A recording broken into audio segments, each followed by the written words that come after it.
Welcome to Penrose Learning, where we make understanding easy. You're starting with the essentials. Grant TikTok microphone access and pick the cleanest input.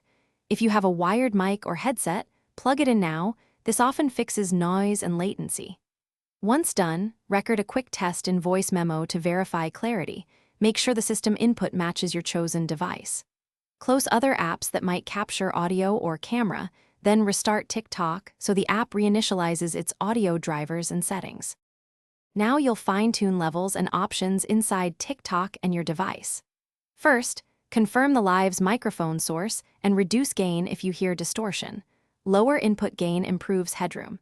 If TikTok's noise suppression or echo cancellation creates weird artifacts, toggle them off to compare. Once you hear a clean signal in test mode, adjust headset and phone volumes together to avoid clipping.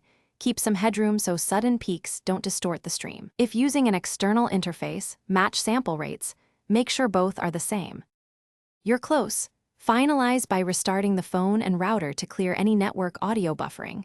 Then run a short private live to confirm everything sounds right.